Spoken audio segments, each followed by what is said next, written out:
this is for the one who ain't never had a love, yeah. This one's for the girl who don't feel like she's enough, yeah. Yeah, yeah, yeah. This one's for the cool kid playing on the school team, crying to himself cause he never had the prom queen. Head full of wants, but they said it's just a pipe dream, yeah. This one's for the kids like me, they never had one day. The ladies always turn their cheek, but they ain't let the fat ones sing. This one's for the kids like me, kept working when they had nothing. When people try to take their dreams, they stuck it to them, please don't change. For the nerds.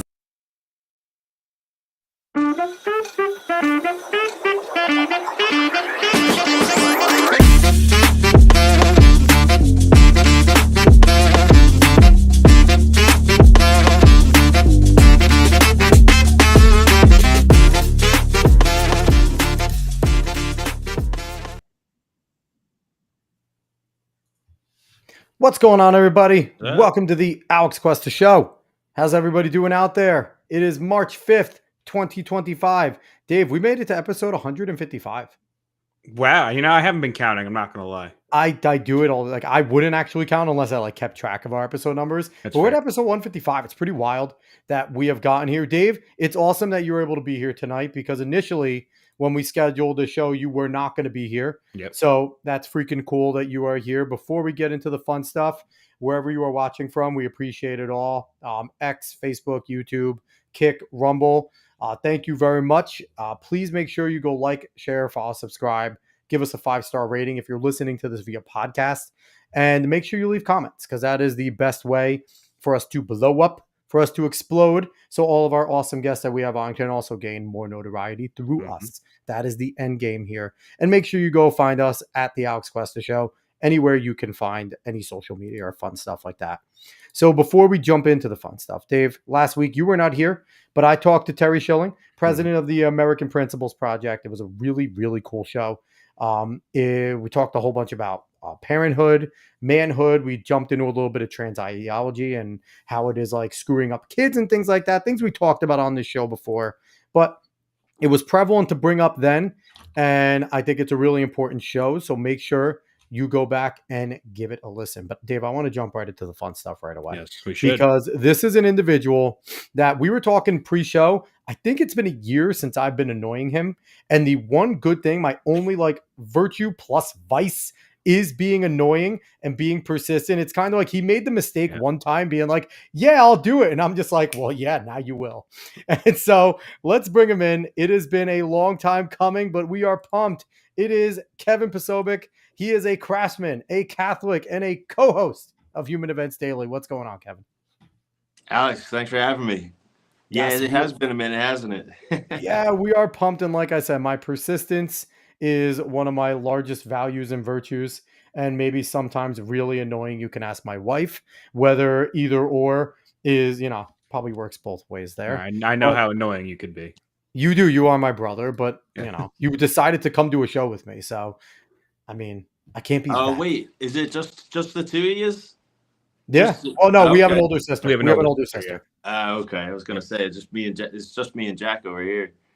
Yeah, no, we have an older sister, and for the first, I want to say 12 years of my life, she bullied the hell out of me because she's 4 years older than me. And then one day I was able to throw her into the ocean, and that was the last time she was able to bully me. And it happened that quickly. So I want to jump into all the fun stuff. Obviously, I said you're a Catholic. You have the ashes over there. It's something Dave and I were both raised Catholic. Dave's a worse Catholic than I am. He wasn't forced to go through CCD. No, I'm just saying in that sense. You were. I know. I had to go through CCD, get communion, confirmation, and everything. But first off, what was it like today with Lent under, Trump? Have you been doing this past few years? Has it been different with the way you've been viewed after getting ashes and stuff like that from Biden to Trump? Well, I think there's a much more honor in it now. I mean, we just saw JD Vance getting his ashes today, so there's an element of just being a part of. Definitely more unity, and just last year the FBI was had Catholics under surveillance, Yeah. for one. So, we're a fearless bunch anyway, and it's almost a badge of honor to, be criticized as a Catholic, to be, set through, an invitation of Jesus, and to endure like mortification of, the physical body and the mental, spiritual body. But it feels great, honestly, to just be out there. And so today, for instance, I just got these. I was at 7 p.m. mass nearby, but this morning it was great. I got to go see my nephew at his school, and they had ashes there. But That's Nice. awesome. I was concerned about it. Like, can you get ashes 2 times? I don't know. But the priest there, he had like really dry ones, so I didn't leave a mark. Oh, So okay. you know what, I'm going back. But yeah, in particular, so I went to the school mass earlier, it was grade school, and then I went to a Latin mass in the evening. So Nice. so yeah, no joke. Like, that's why Jack and I really talk about it, because we have friends in Latin mass, and I try and go, as much as I can ever since 2020. Like we were just talking about before the stream. Yep. But yeah, it's very, very good service. Absolutely. That's awesome. So I just want to say what's up to Mosin. I do want to reprimand Mosin real quick. He came on and said Jack's brother. Hell no, he's Kevin. He's old not man. Jack's brother. All right, That's right. Mosin. We're going to reprimand you. He's his own man, damn it. But he That's also right. said cool. So The more he's handsome happy that you're brother. here. So I want to jump in to the fun stuff right away. Last night, we had the State of the Union. President Trump gave a fiery speech. I've learned a few things myself just about everything that goes on. Obviously, we can all make fun of all the clapping, right? To me, that's probably the worst part of the State of the Union is all the clapping they do every 3 seconds. But I also learned that Representative Al Green is an absolute freaking clown. He is an absolute clown, having to be removed by the Sergeant of Arms. And then also, as much as I like some of the representatives, they are really corny. I'm sorry. When they just break out in some of like the chants and stuff, and it's like, guys, it's not a football game. Can we just let Trump do his thing? Like, so first off, Yeah. like what is that? Like, I'm sitting there, I'm like, Come on. they should start wrestling. Like, they should really actually start doing WWE stuff. Our president is a WWE Hall of Famer, so we can do that. I was gonna say, generally, if anyone else giving those speeches and the clapping and stuff like that, yeah, it gets a little bit overboard. But Trump is such a crowd; he plays to the crowd all the time that it feels like it helps him more than it hurts him most of the time, because he likes stopping and getting the ovation. He likes doing that. Oh, it's fun. It's funny watching him just bask in it. Just he always just gives that like bask, like that traditional Trump basking face. So I want to ask you, Kev, what was your overall impression of the State of the Union last night? Overall impression, I thought it was great to see an America First presentation. It was just a prideful summary of what we've done so far in the past month. I mean, month or two, promises made, promises kept. Like, he's actually following through, and everyone's like, what's happening? But also everyone else is saying, oh, this is exactly what I voted for. Yes. And I feel vindicated as well. Hell yeah.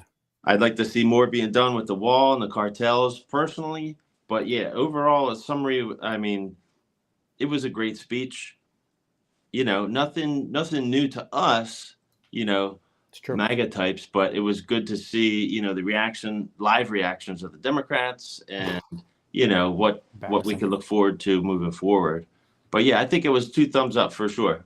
Aside from Al Green, I honestly thought he was like, I didn't know who he was. I had no idea who that guy was. I thought it was some guy that like burst in from outside, let alone he's the actual what is he, a state rep? Something like that. I don't even know where he's from. Yeah, but I've seen him before. He's always been a clown.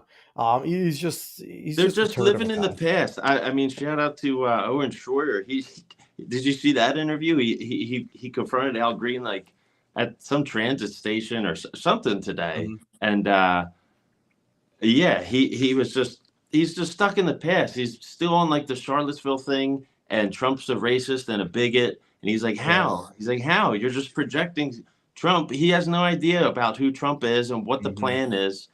Like, he probably got paid off, honestly, to do that last night. See, my minor pushback against that is they all know who Trump is because they were all fans of his 25 years ago. It's like Oh, that's this guy true. was definitely in Yeah. politics 20 years ago. He looks old as the hills. When Yeah. Trump was donating to the Clintons, when Trump was at Hillary's wedding, when Trump was a Democrat, all these people loved him because he was a New York City mogul. He was, and he gave to both sides. He will say that. He's like, I'm a smart businessman. I donate to both sides. But Trump was a registered Democrat. And all of these people who give him vitriol, we've had Pastor Scott on this show, and he shared the awesome story where it's like Jesse Jackson gets done ripping him on MSNBC and then calls him in the Oval Office. And Trump's like, yeah, no, we're cool. It's just business. But I think that side of Trump is done. I think the just business side is over, and I'm seeing a different side of him. Now, Dave, what was your impressions of the State of the Union? I thought it was really good, and I thought whoever wrote out the speech did really well. I don't know, and maybe this is cynical or maybe a little bit too political of me, but I feel like they also set traps for the Democrats because they knew that the Democrats are going to protest a lot of this, right? So, in the beginning, he says like, "Oh, I could solve cancer. I could do whatever," and they won't clap. They won't do anything for this. And then he has story after story after story where there's no reaction from the Democrats. I mean, DJ Daniels, the biggest one that's getting all the viral sensation of it, but there's many of them where, it's something great happening and you're not going to get up and clap for that. You're just going to sit there still and just be a child. That hurt them much more than even Trump made himself look good. It's actually wild how well written that speech was. And I thought there were moments there that they obviously, like, I don't think it was like, if you looked at the teleprompter, it probably wasn't like fully scripted. No. You obviously Trump ad-libbed when he sat there and he called Elizabeth Warren Pocahontas again. I started cracking up when he was like, oh yeah, Pocahontas over there. I was like, yes, he brought it back. That was incredible. Now, I will say this, the criticism that I have of him in that speech, wisely and also critical. He was wise to stay away from the Epstein list because that was a big promise.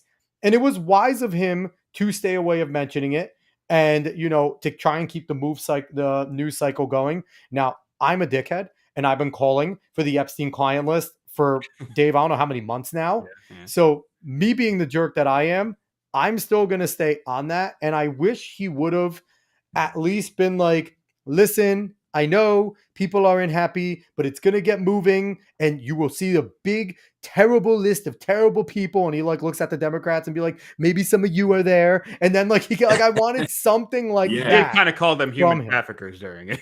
He did. Did he really? I missed that part. Yeah, when he brought up human traffickers, he kind of looked over to them. I mean, maybe it wasn't anything that big, but everyone he did some looks. He did some subtle things.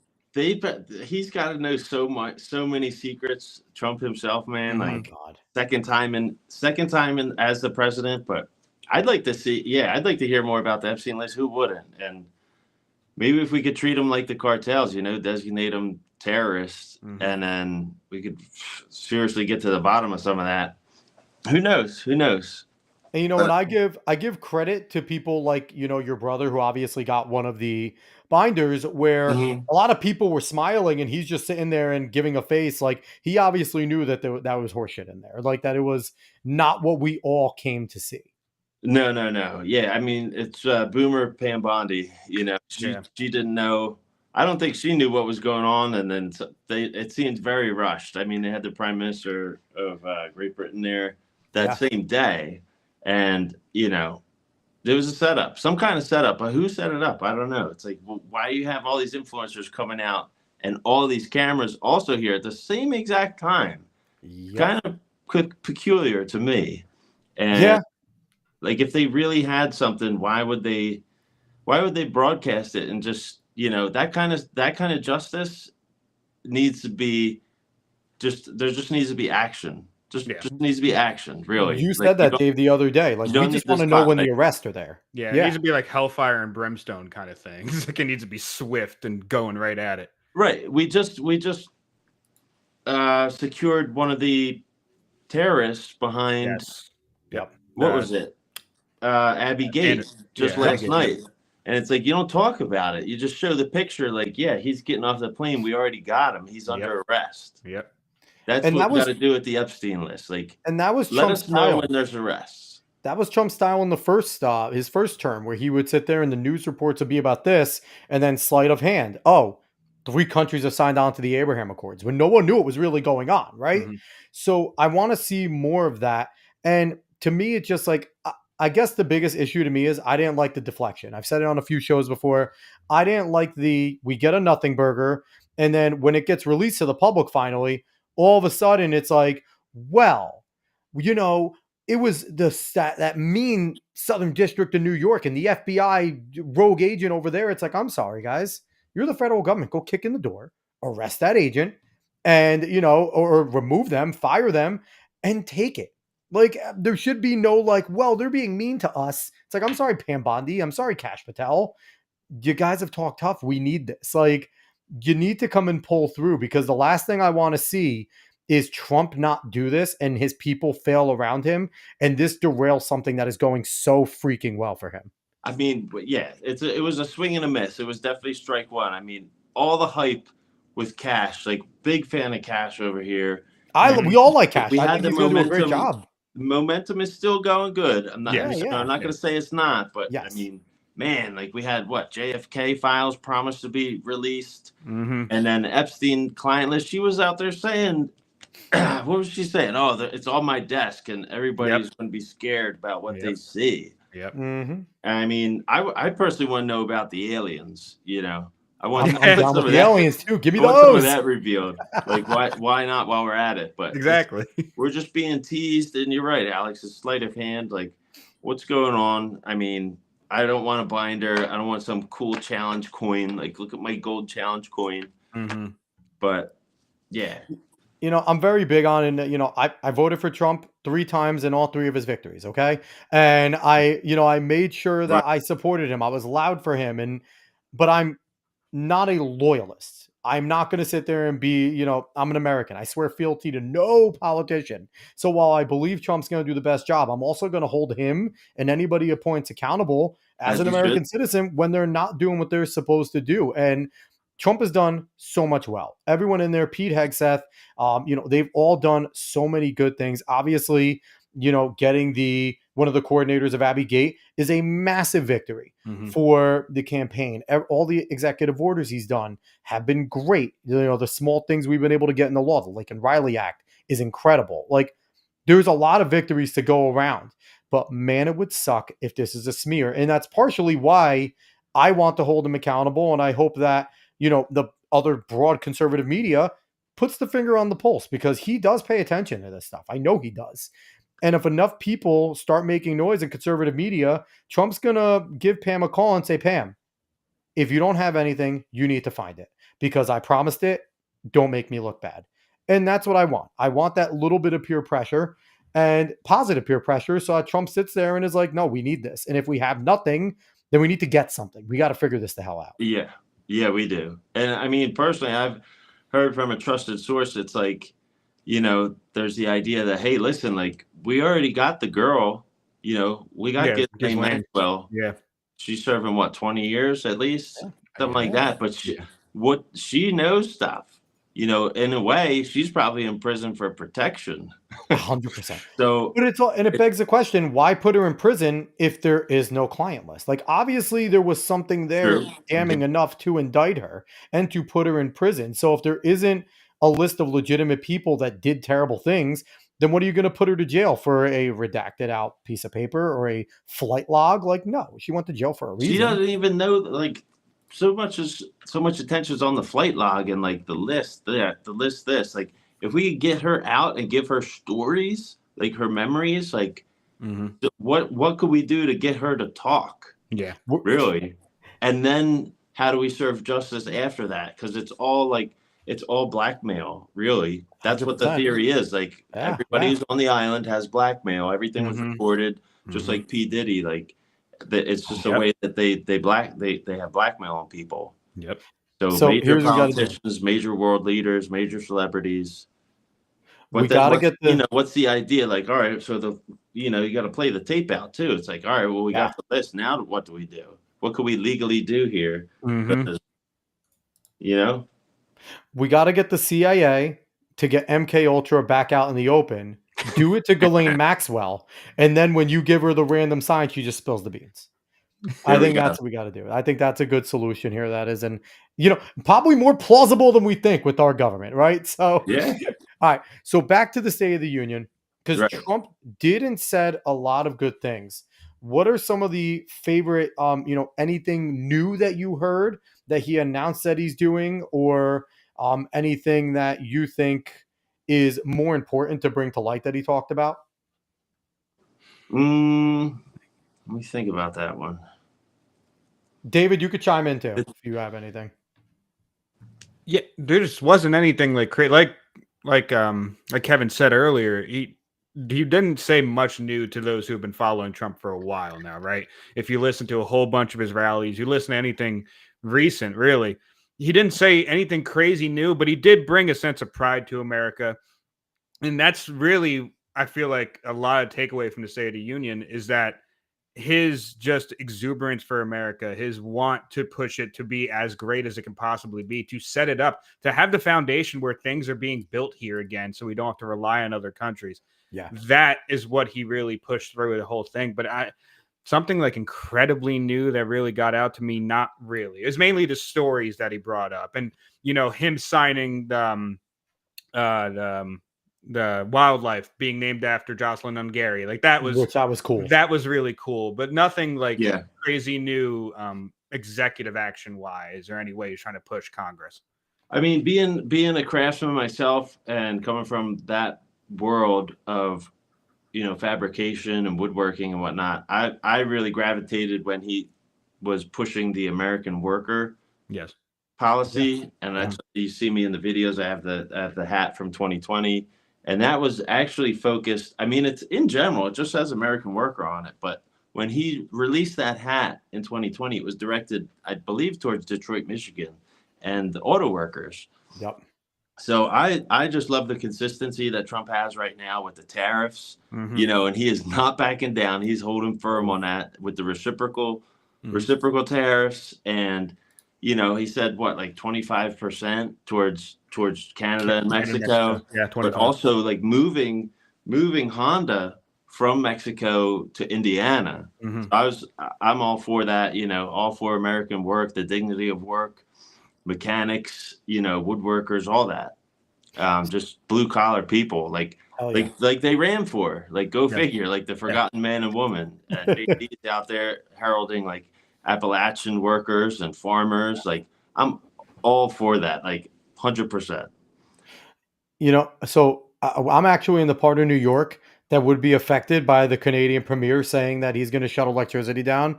And if that happens, I'm calling for Trump to put boots on the ground and physically make them the 51st state, because I'll be so pissed if I lose power. But I'm not opposed to the fact that, the tariffs are a thing. And we'll be honest, Canada's not going to do anything.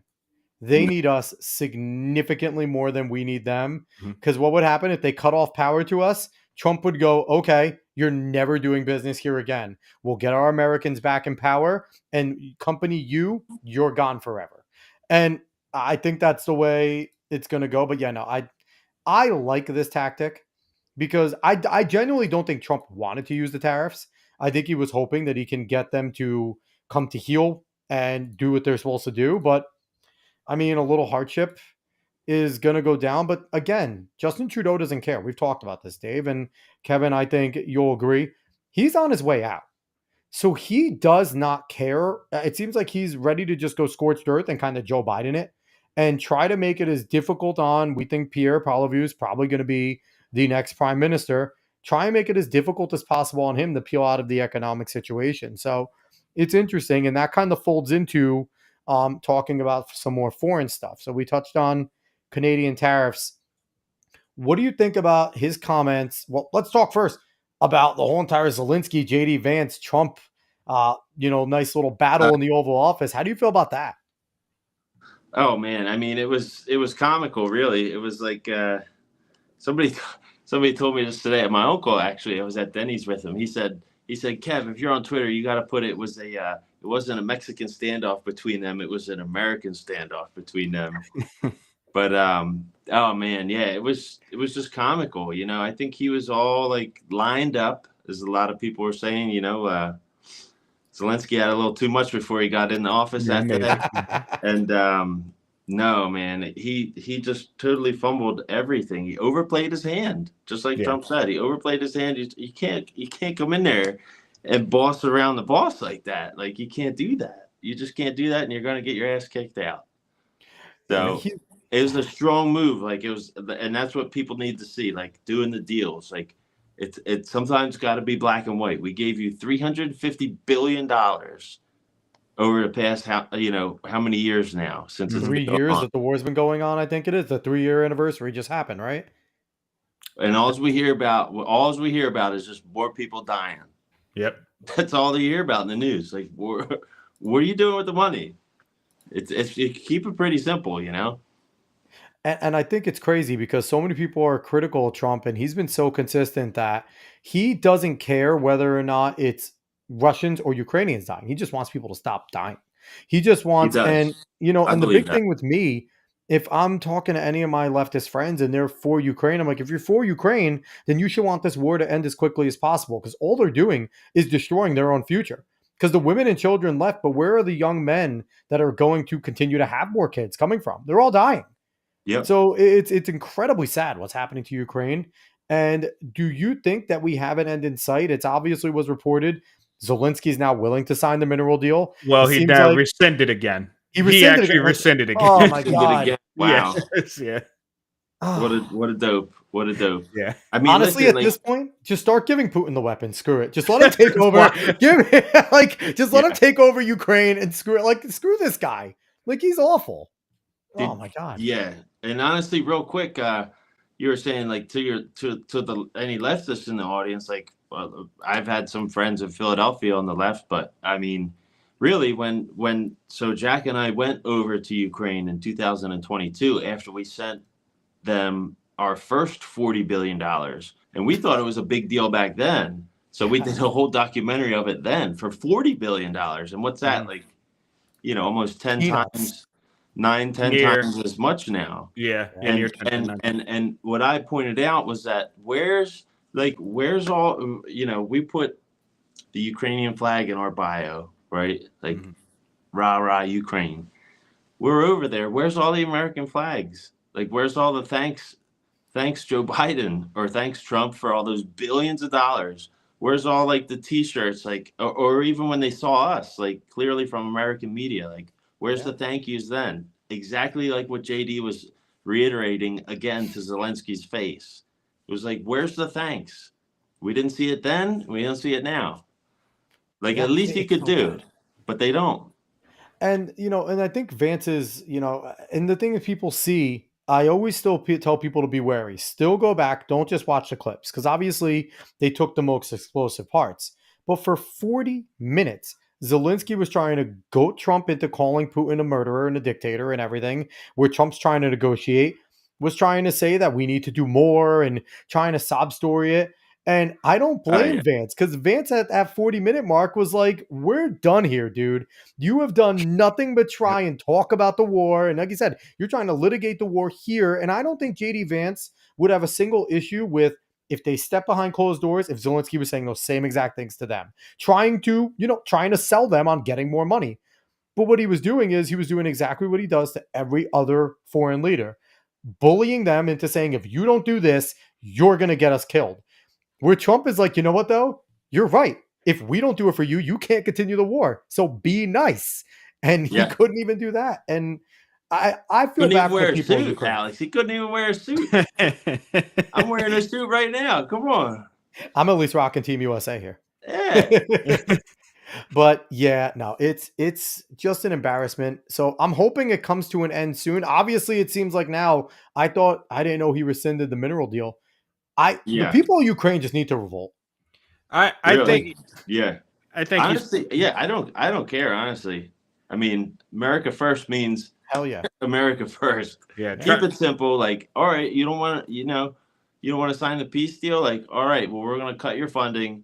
You know, you let us know when you need some help, Yeah. and He's just let being him go at it. Trump's being very hard line on this, and he's making Zelensky make the call here. And because honestly, we had Well, Starmer and Macron come out and be like, "Yeah, we're behind them," and they're basically ready to put European boots on the ground for Ukraine. Let him. Yeah, he But went immediately. He went back from the United yep, States over to Europe, had a big group hug with all them. yep. Big group hug, and like, yeah, can you guys help me out now, please? Like, we're still fighting, still need more money, still need another bump. Like, come on. But the Come on, thing is, dude. I know that Zelensky, like, even if he does get troops from those countries in some manner, I don't know who's going to want to necessarily go and fight for when they're in a Western country and they already have their own issues. But I think he knows that it's still not a good chance for him. He needs something from America. So Trump's just playing this hard ball. He's playing a hard line, and I think it might not be as soon as tomorrow, but I think Zelensky eventually is going to come sign this deal. And and on top of that, it's are you really going to trust these European troops? How well trained are they? We know they're underfunded. They just, Keir Starmer came out and said, like, we're going to get closer to the 5%. France said they're going to try to get closer to Trump's 5%. But that means that they've been spending under 2% on their defense. How many troops do they have to spare? How good is their tech unless it's ours, which UK, it's typically our stuff anyway.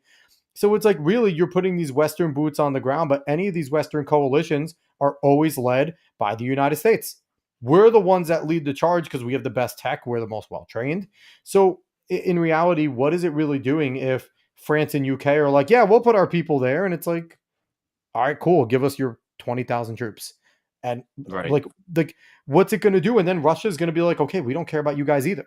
Like, are you guys going to declare war on us? Like, we're not like, it's very similar to both world wars in a lot of ways, where the European powers are powerless to actually do what they want to do. And it's sad to see that they're just all so pathetic. I really want to get quick here before we walk away. And then, Kevin, I'll let you Mosin with this comment about the speech. Speech was solid, little prolonged, 95% the usual Trump stuff. As we said earlier, two key takeaways. Pam Bondi is 60. Good for her. Yeah, it's true. And the American flag on Mars. Yeah, that was a cool comment. The American flag will be on Mars. Oh, yeah. Yep. But yeah, so go ahead, Kevin. Sorry about that. So, if you wanted to leave a, comment on what I said about more European nations being weak. Oh, well, yeah, I think they're underfunded. I don't think it's a war anymore. Honestly, like, it's been going on for what, like 4, 5, 6. I don't even know how Well, many it's 3 years now. I think it was the 3-year mark just hit. Like, Putin is sandbagging the whole thing, just like it's a chess match. If they were really, like, you know what I mean? If it was a hot war, like, we wouldn't have time for all this negotiations. People would be attacking, defending. You know what I mean? It's just like, who really knows what's going on there? But I might walk back my decision, like, America first. But if we could secure, what was it, 350 billion of rare earth minerals, I think we should go for that. I mean, you got lithium, Absolutely. titanium, uranium, of course. That would be good to have in the United States possession. But also for, Elon Musk, for instance, like, he could use that for SpaceX. I'm sure we could use that for all kinds of military equipment, cell phones. I mean, it would be great to have. But then you got to see, too, well, it's going to take a while to mine that. So you're going to have United States soldiers and workers there to extract it over time. That'll probably take 10 years at least. And there's a security guarantee. Americans are there in Ukraine, and there's their security guarantee. Putin would not dare go over there if he knew Americans were there and Americans could be at risk. Perhaps. Yeah, that would all have to be hashed out. Yeah. Yeah. But yeah, I don't know. I don't know what the move is there. It would be good to have the minerals, but not good to have Americans there. So shifting gears to another war, which is still more of a hot war, even though I think there's still technically a ceasefire going on. The war with Israel and and Hamas over with the Palestinians, with Gaza and things like that. You're obviously, like we said, we mentioned you're Catholic. There's a close tie between Judaism and Christianity and things like that. What is your feeling on how that war is going? And I know Trump has said, like, he wants to shift focus when it comes to Ukraine and things like that. How do you feel about that war and what's going on there? Well, when was the last time hostages were released? I think it Wasn't was it? last weekend. There was like 6 dead Israelis released to like 30 prisoners of war for Okay. Hamas. It was And something. It was then another terrible ratio. right, Yeah. right. Well, there was I think 2 or 3, right? Was it a few days after Inauguration Day? Yes. Yeah, Yeah, they yeah, started like pretty quickly after Inauguration Day, but they really Right. haven't done much very recently. yeah. I mean, yeah, Gaza's they're on their heels, Now that Trump's in, they got to make moves. They can't procrastinate anymore. It's just to me, I mean, just from the outside looking in, it's kind of the same thing with Ukraine and Russia. It's like, are they really at war, or is it just like some stalemate right now? Mhm. Yeah. And I mean, I think ideally, Americans can get out of there, but they're a close ally, Israel of the United States. So, we have interest there, and yeah, I'd like to see it come to an end, of course, like sooner than later. And I think it will be much easier, honestly, than Ukraine, Russia. Yeah. I mean, but at the same time, it's been going on for thousands of years. It's the Holy Yeah. Land. It's the Mhm. Holy Land. But what can we do? What can Trump do right now? In the next 2 years, if they try to impeach him, or the next 4 years, Yep. what can we do to just quell the insanity right now? Um, It's going to be difficult. yeah, I wish I knew more. Yeah, I no, wish I knew more, but yeah, I just did want to bring this up real quick because Trump was talking about just basically turning the Gaza Strip because he's a real estate mogul. Part of him came out. He's like, I want to make it big and beautiful type of thing. right, right. But Just like recently, he did with North Korea, yeah, Yeah. yeah, He was exactly. he was showing him like PowerPoint presentations of Yeah, what the coast of North Korea could look like yeah, with exactly. hotels. But recently, apparently, a bunch of Arab countries came together with a $53 billion plan to rebuild Gaza as like a counter proposal to what Trump said. And a part of me is wondering, well, I do believe Trump actually wants to do that in the first place, but a part of me is like, well, if he sees they're going to do it themselves, and if it's going to quell any of like any of the hostility, Trump might just be like, okay, well, if you want to go ahead and do it, I'll watch over you because I want to make sure it's done. But if you want to go ahead and do it, then do it. And then we just got the Middle East to kind of fix its own problem. Yeah, I would. Yeah, exactly. Yeah, I would rather stay neutral, um, and just see, because there's obviously innocent people on both sides, and then there's guilty Yes. agitators on both sides too. It's the same thing wherever you go, and unfortunately, everybody nowadays wants you to have like your hot take and your opinion. Yeah. You're set in stone forever for today. It's like Mm-hmm. everybody wants you to have like such conviction every single day, but then it changes. But it's like these are major wars, and just warfare itself. And Jack could speak definitely It's terrible. better than me, but it's like the 4D warfare. It's not hot anymore. And I'm more of Mm-hmm. like we actually argue about that. He's like, no, it's all psychological and information warfare nowadays. I'm like, no, it's not. War is war. Like tanks are tanks. Like Yeah. drones are drones. Boy, never People's changes. bodies are still getting blown up Mm-hmm. in I real knew life. David was going to Like do the Metal Gear. David did the so, Metal Gear. I don't know if you ever played Metal Gear Solid. I Um, have, yeah, it was the fourth Snake, right? one, Yeah. Snake War. at the beginning is War never changes. war has changed or It Well, something. doesn't. now he eventually says war has changed. Yeah, yeah, it's that's all I thought of. So, how Mhm. important for you would it be for Trump to kick the Abraham Accords back into effect officially? I know he talked about it that, he wants to get those countries back to agreeing to it because a lot of them under Joe Biden knew they didn't have to care anymore. But essentially the Abraham Accords we're Middle Eastern countries and we recognize Israel exists and basically they recognize Israel's sovereignty and to work with them and things like that. And that was one of his biggest points with choking Iran out. And we know Iran essentially funds Hamas in a lot of ways. They fund Hezbollah directly. So, how important to you would it be for them to get the Abraham Accords back ironclad and to start to bring more countries in again? Mm, it was good to see that he moved the embassy there, Hell yeah. and that that was a major shift to see. We actually did get to go see that too. It was pretty Ah, cool. sick. Yeah, we did. It was a group of us. It was a group of us went over and got to see. It was funny. Trump being the contractor builder that he is, he used local stone for it and everything. So he not only did it, but he made it affordable too. That's awesome. Affordable and efficient move by Trump. And I think they even renamed part of like the Golan Heights to like the Trump Heights. That's incredible. Really? Yeah, yeah. There's a That's sign amazing. there's a sign and everything. Yeah, yeah. We weren't supposed to take pictures on the bus, but we did. Um, yeah, I don't know. I mean, I feel. So when was it? When was it taken out of account? You're saying to put Honestly, it back in the Biden flag? basically, I don't think they cared about it anymore under Biden. I don't know if it was ever stopped, but I think the other countries were just like, Biden doesn't care.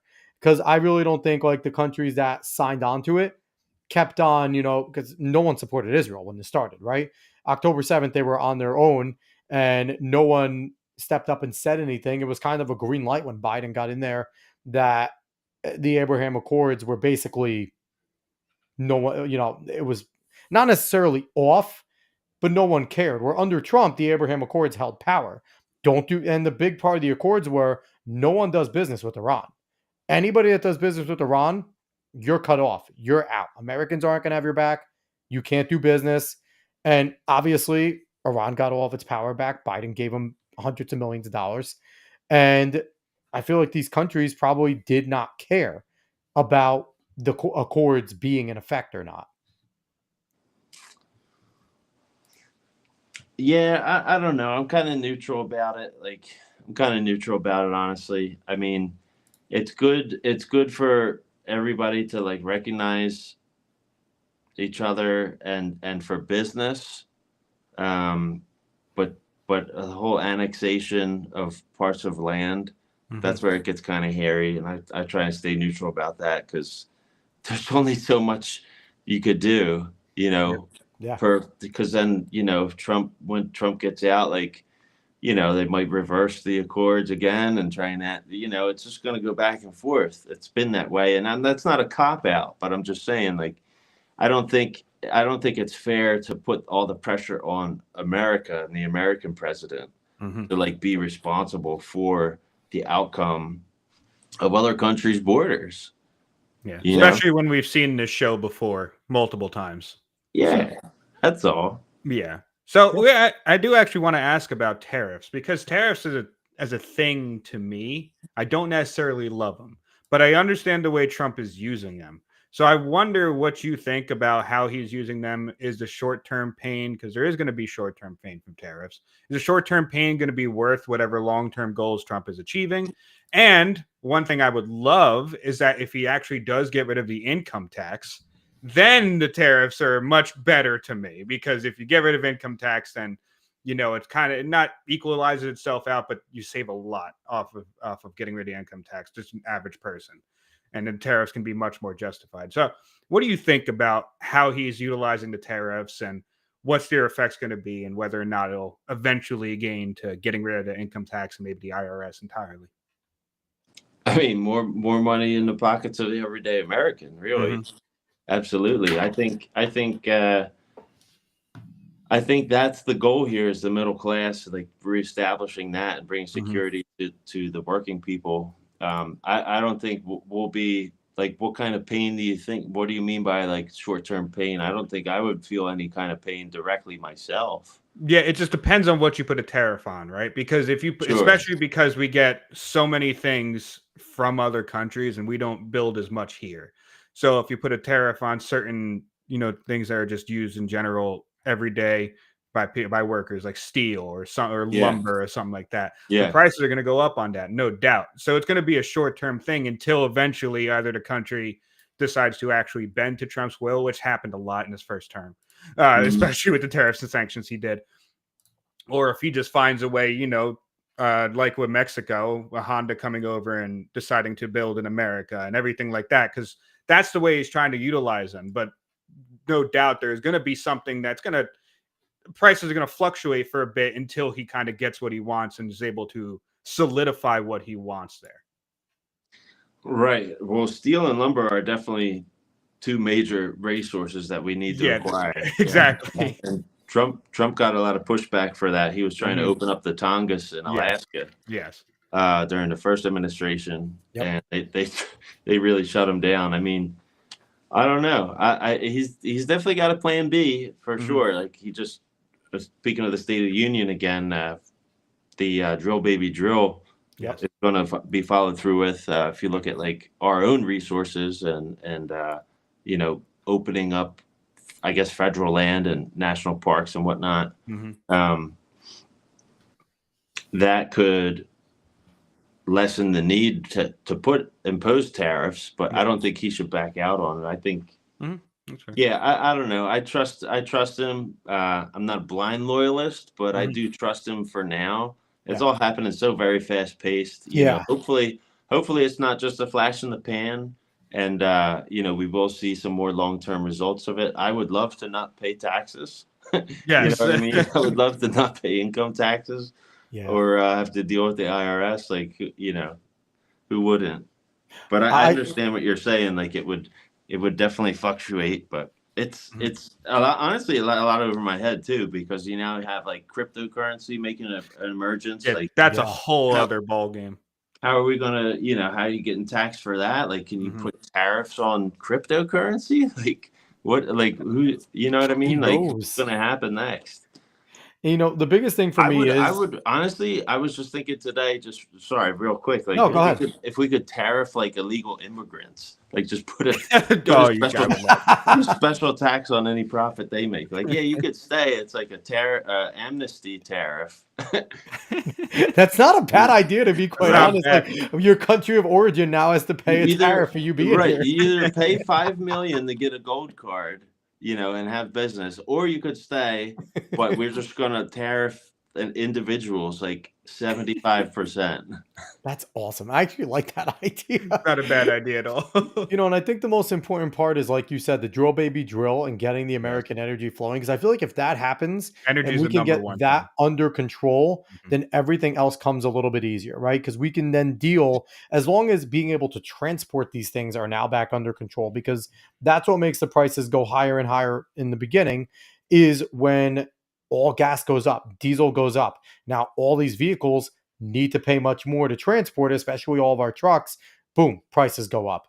So I think if he can get the energy under control, and I would say, you know, one of the things I've been saying to everybody, I'm mad at every single politician until gas is back to 250.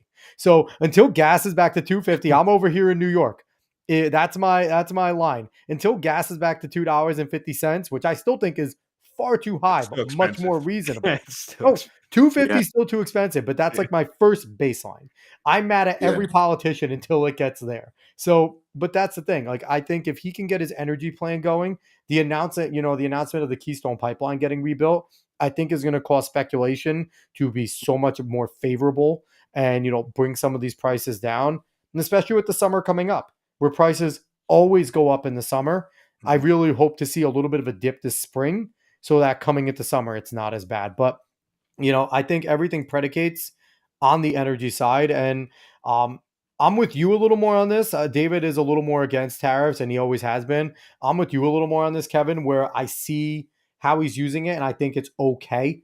And I am willing to obviously lose power over tariffs if it happens. But, you know, the short term pain, if it comes in the end, if he gets these countries to play fair, you know, because the thing is, he'll bring the tariffs down if other countries stop doing their 30%, 35, 40% tariffs in other countries to us. Fair. Yeah. That's what I wanted to add secondly too, is that these are not flash in the pan is like kind of a negative connotation, but he's just a bombastic person. Yeah. You know, it's a part of a deal. Like the tariff won't be forever, you know, or you know, and really these executive orders aren't really with a lasting effect. You know, the hiring freeze, that federal hiring freeze was only for 90 days. You know what I mean? So of all, let's say like 50 or 100 that he signed already, like how many are going to still be in effect 6 months from now? Yeah. Yeah, it's 100%. And Doge is only around for 2 years. Right. Yeah. That's a statue, and it seems like Vivek's already out of Doge because initially it was Yeah, he going was to out be before it even started, really. Elon and Vivek running Yeah. it together, and now it's just the Elon show with Vivek going for Ohio. So we're seeing that Elon, everyone's so scared of him. He's only going to be around for about 2 years, and then he's going to go, fuck around with SpaceX some more and just go throw rockets at Mars. So that's what he's going to go do there. We've been talking about so much of like what we're doing in America. Have you gotten the feeling, not amongst us, right? Because we were always more patriotic, especially people on the right, your conservatives, and now your MAGA has been more patriotic. But have you felt just talking to normal people that maybe aren't necessarily MAGA or politically engaged? Do you feel like they're a little bit more proud to be American, that they're seeing some of the stuff that Trump is doing and kind of like, all right, it seems like he's trying to do some things right here?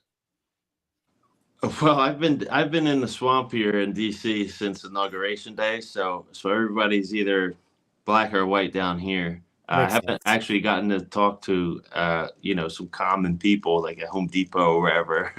But I think there's a sense, yeah, there's just a relative ease. I want to say like I think we finally have some breathing room here.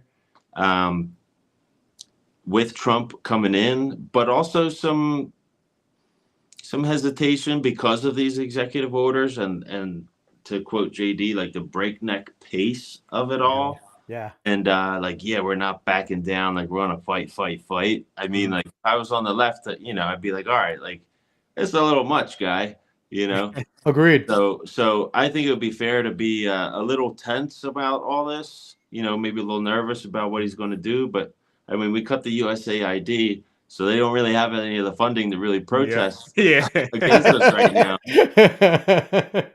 So they, they're not being paid to be passionate anymore. So Mhm.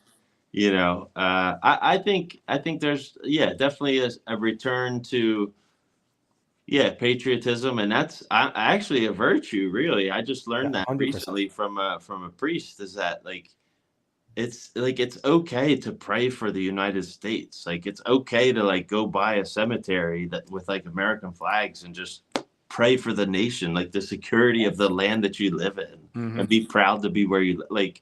It's all right, you know. Yeah, 100%. So I would of course I would say there's it's in the air. There's patriotism in the air for sure. Yeah, Yeah. we're So do gonna you only see more of that with springtime coming around, summertime. We And got the 250th yeah, anniversary of America to look exactly. forward to. Yes. In fact, I want to bring this up because of that. The Yeah. National Guard of American Heroes. Oh, there you go. Yeah, Yeah. yeah. We Yeah. got some good ones coming in, right? Johnny Cash, Fulton Sheen, right? Yeah. We have a whole bunch of people. I can't remember every single name he got on there. Oh, But nice. I didn't. Yeah, I actually didn't even go through this yet. yeah, I haven't gone through this whole thing. But I mean, it couldn't be a better person to ask for to be in office for the 250th birthday of America, to be quite honest with you.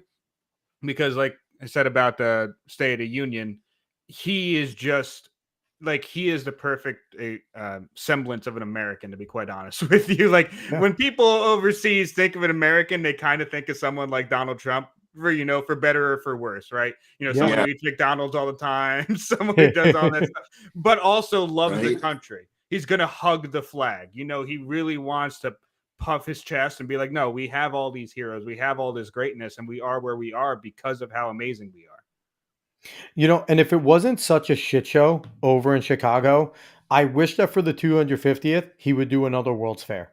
I feel like that would be Yes. so fitting Yes. if some way they could figure out to still work it out in Chicago, right? Because what that was such a massive part of American fabric. And I think it's where we really started to separate ourselves because it was all the other countries had their things. And what was America doing? We were showcasing how our inventors were pushing the envelope. And then all the greatest inventors in the world wanted to come here to showcase it because America was the best place to do it. And I think it will be so freaking cool, and especially with the guy like Elon Musk so close to him. I really think that they should figure out a way to talk to Chicago again because that is the hub of the World's Fair. Mhm. And let's get another World's Fair for the 250th. I feel like that would be absolutely massive. And again, it will be just another symbolism of American greatness, our prosperity, and you'll get people from all around the world and invite everyone, right? Invite the Chinese to come and show what they got. Invite everyone to show what they have and what they do, so that people can recognize that if you want an opportunity again, if you want to be great, this is the place to start. Not China, not Russia, not anywhere.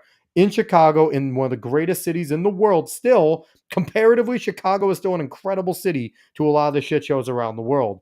Bring it there. Let's do another World's Fair for 250, and let's keep on showcasing how badass we are.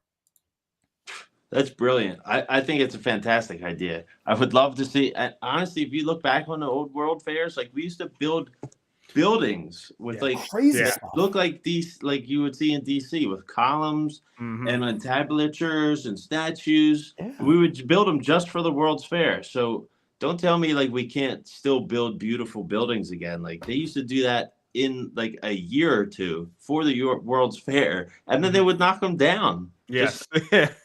Like I are would you love to kidding see me? that. A section for architecture, because American architecture is yeah. absolutely trash right now. It's all corporate.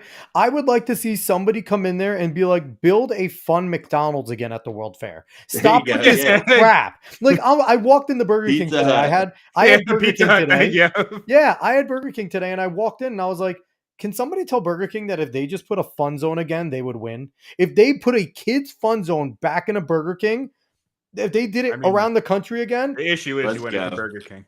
Let's go. listen, chicken fries are amazing. You bite your damn tongue. I love chicken fries. But if they did that, if any of these fast food chains that are lagging behind McDonald's by like millions of dollars just decided to go, you know what?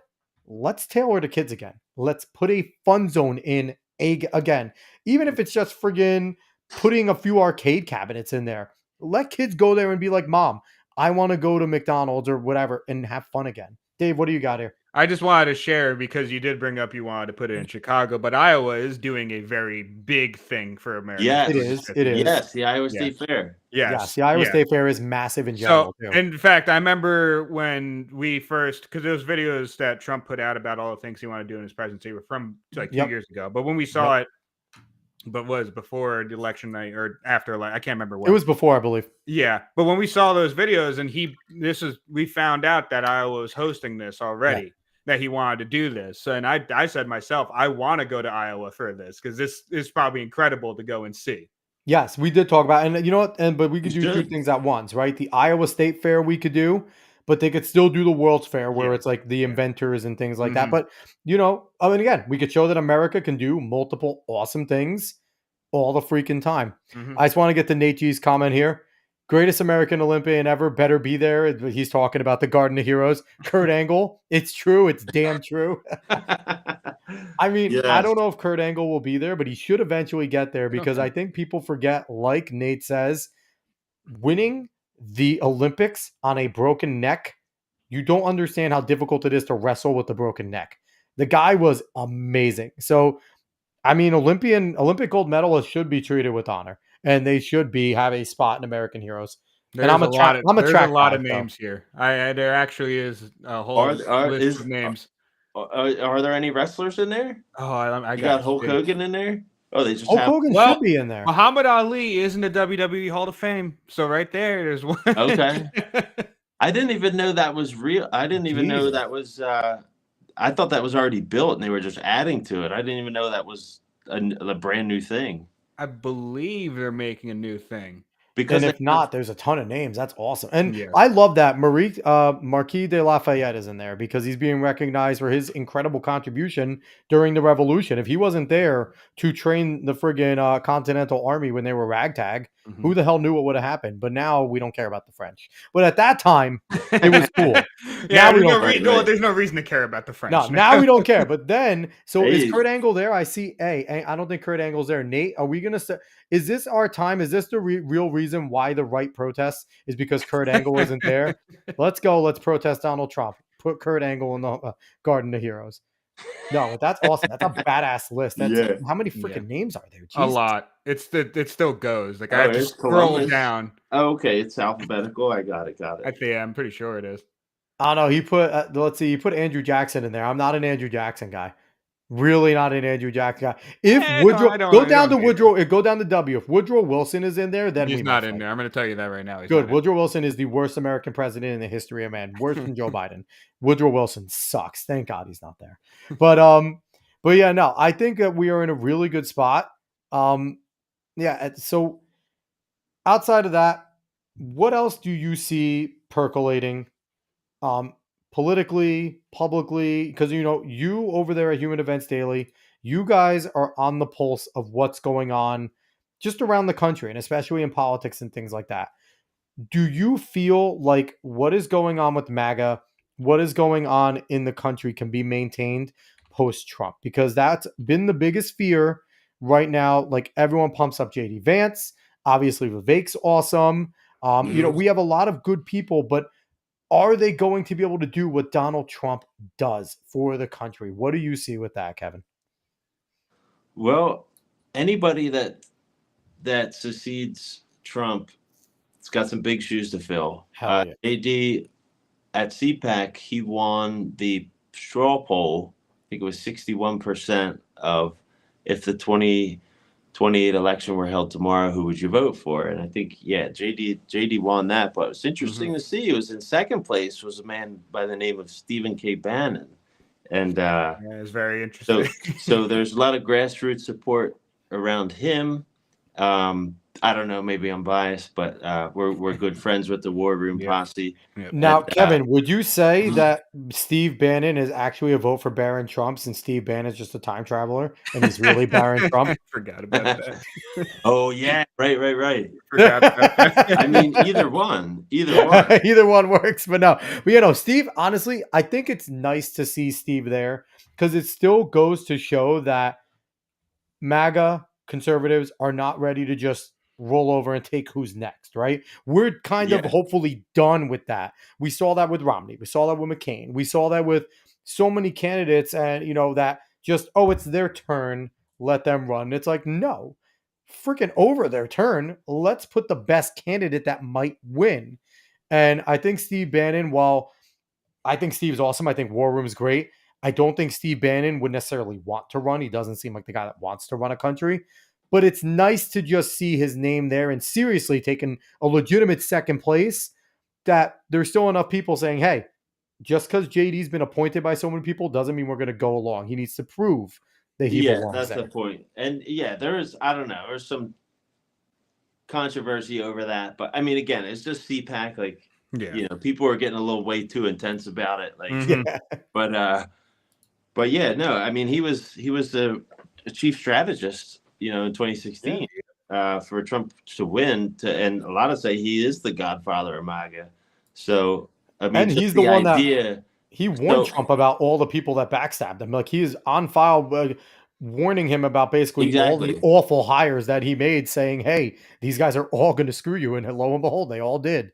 I mean, if anything, he's kind of, I guess you could say, if he's not interested in it, he's like a canary in the coal mine kind of thing, like as Jack is as well.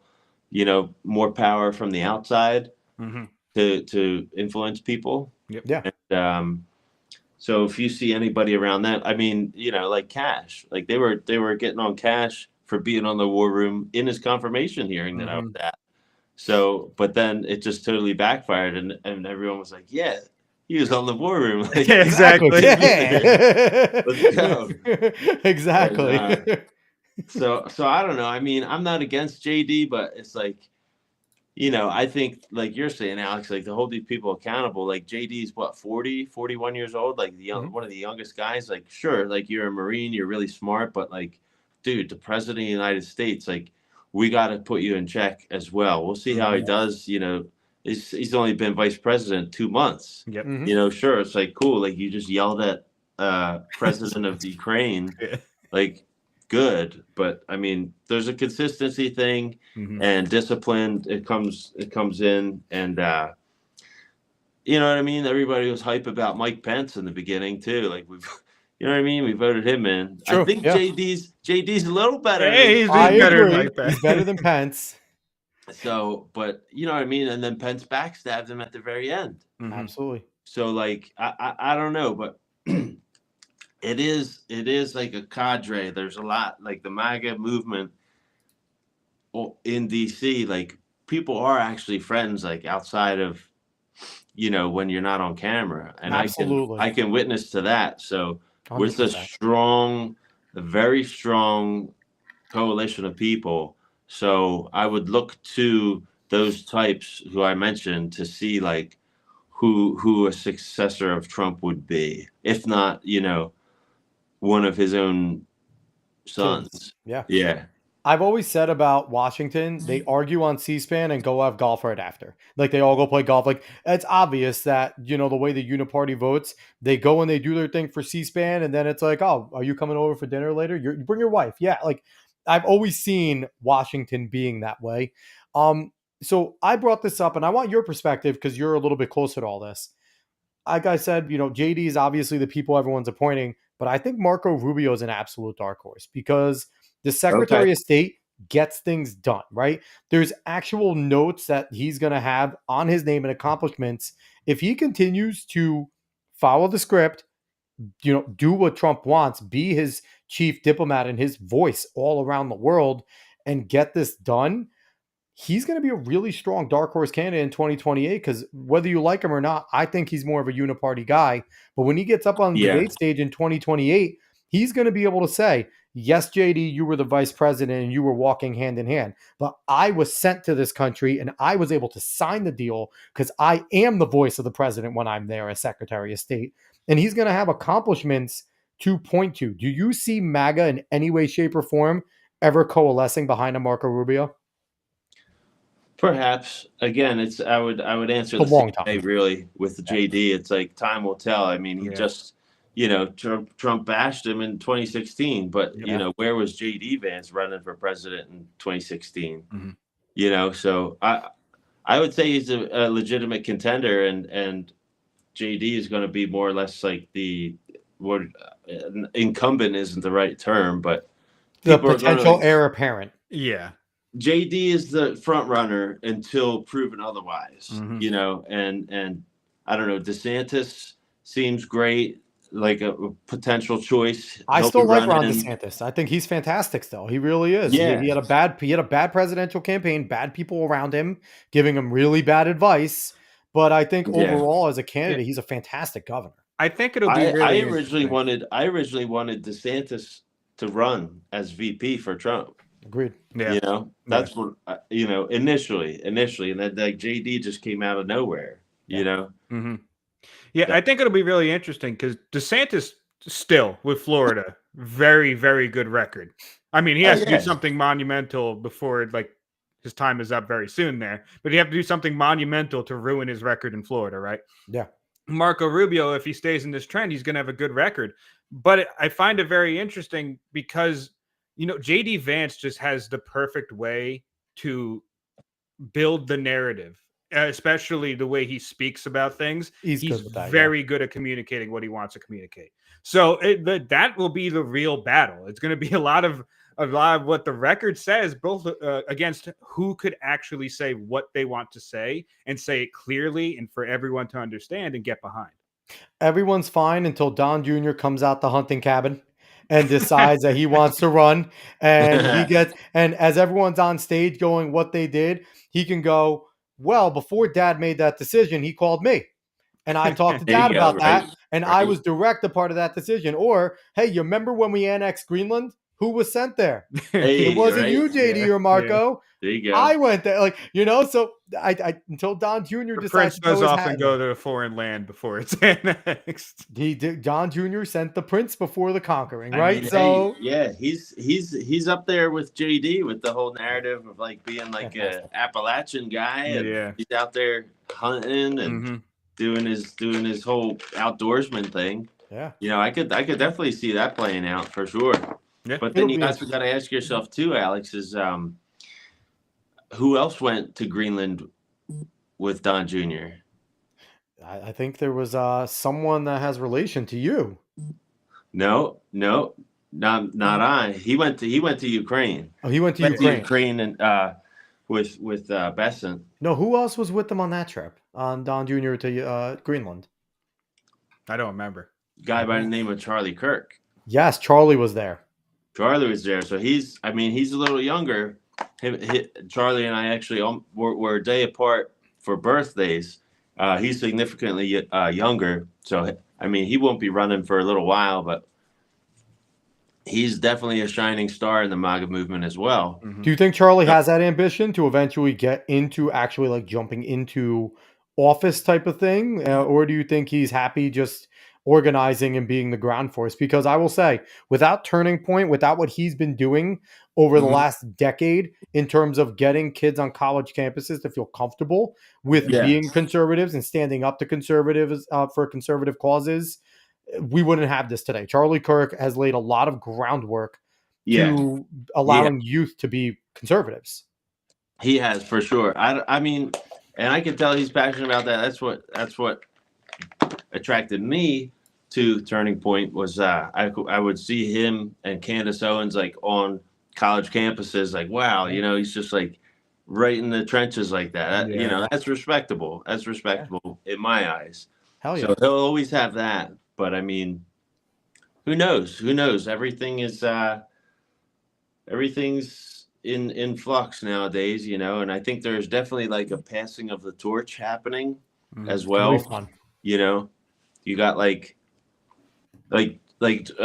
just quick examples like Jack and Tucker Carlson, you know what I mean? Like establishment Fox News types, and then now all of a sudden, like it's like he has his own podcast, and now like I would have never thought to see my own brother like on a show with him, and then for Tucker to go on like Jack's show too. It's like what is happening? But it's like really like you look at your watch, and it's like time goes on. Next man up, like, eventually, like, these guys are either going to be running for president. I mean, maybe Tucker Carlson, he always BS's about it, but he could be a popular front runner. But then where's the Tucker Carlson show going to be? There's got to be other guys in the chain that step up, just pass the torch to the next guy.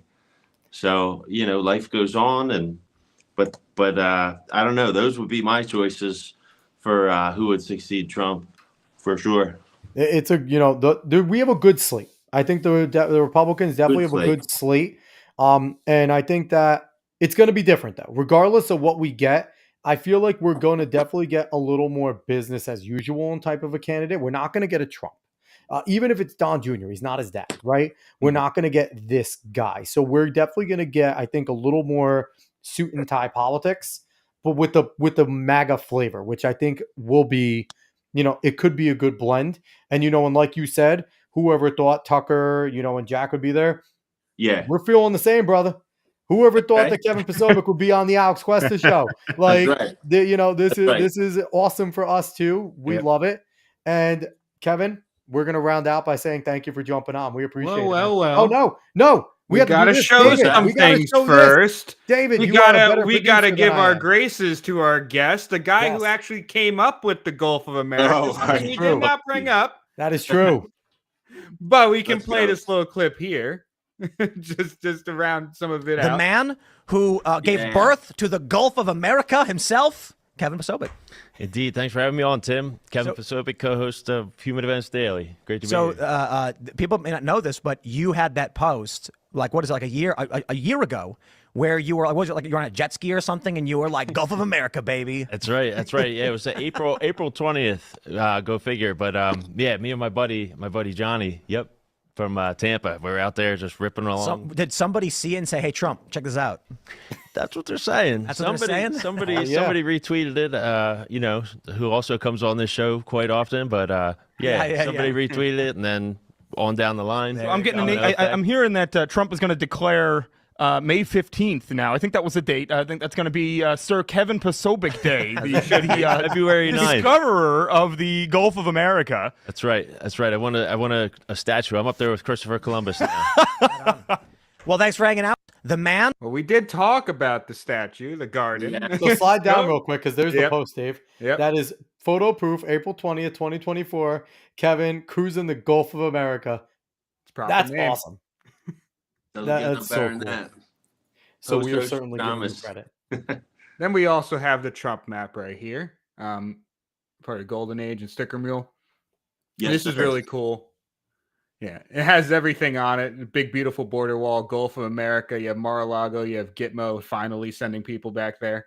The name changed to Mount McKinley. Trump Tower, of course. And, of course, the White House and, Greenland now becoming another part of America, something that can be used much better than they're using it right now, to be quite honest. So we'll make sure we have the link to this underneath in the show notes there. So anyone that wants to go and purchase a Trump map and throw it on your wall, I'm going to definitely need to grab one to put it inside the room. Yes. 100%.